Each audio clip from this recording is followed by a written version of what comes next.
The change in healthcare that I would like to see is better elder care. I think in our country we do a disservice to our elderly population by not prioritizing better standards in our care for older patients. I feel our grandmas and grandpas deserve better. If we could create better, more desirable facilities for our elderly, you might have more nurses that would want to work there. Nursing homes are desperate for nurses, but if you've ever been to a nursing home, you see why no one wants to be there. They're depressing, they're dull, and void of spirit. I propose more unconventional avenues for caring for our elderly. Combining more daycares and nursing homes would be great. Incorporating more animals, even livestock, along with more gardens, vegetable gardens, flower gardens would also be wonderful. Creating more flexibility with nutrition. Let them eat what they want, unhealthy foods even, at 4 a.m. if they want to.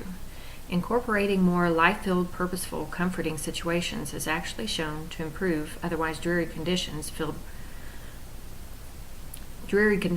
our geriatric population. These would be places that I would want to take my parents to live out the rest of their life if I wasn't able to take them in. A legal implication might be, would Medicare or Medicaid reimburse for care at these types of facilities?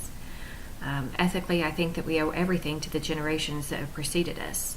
Everything we have is thanks to them, and how do we thank them for that? We make sure that we send them somewhere to live when they get too old or sick to care for themselves. Send them somewhere to live and not somewhere to die. I would like to see the role of nursing really evolve into someone who takes care of patients with a holistic approach, using various forms of treatments, not just medications. Letting dementia patients eat what they want at a nursing home in Phoenix showed better mealtime experiences with less behavioral problems. Doctor-approved healthy foods sometimes cause patients to stop eating.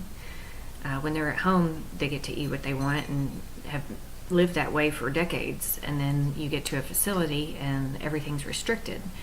And that's not always, might be best for their body, but that's not always best for them holistically.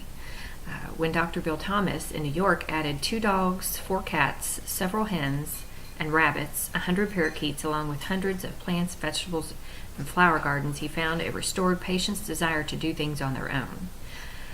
Many started dressing themselves, leaving their rooms to go to common or shared areas, and eating again. He helped to restore their autonomy. And they watched as the number of prescriptions that they were filling had fallen, and which decreased their costs, and then their mortality rate decreased as well. A decreased mortality rate, an increase in independent ADLs, and a reduce of anxiety, depression, or agitation medications would be a great place to start evaluating the effectiveness of the new unconventional facilities. Medicare and Medicaid reimbursement would have to be restructured, government funding would be needed. Hopefully better environments would attract more nurses, and more nurses would be needed to provide better care. The nurse-to-patient ratios in nursing homes are just not optimal. A more diverse staff would be needed to tend to gardens, animals, and small children, etc. I would like to see more relationship-based care, more collaboration, more comprehensive, holistic care, more out-of-the-box thinking. I would really like to see more caring and healing environments created where that's the norm and not the exception. Lots of substandard nursing homes still exist, and what a disrespect to our aging population. It makes growing older seem like it's something to be afraid of and less of something to be enjoyed.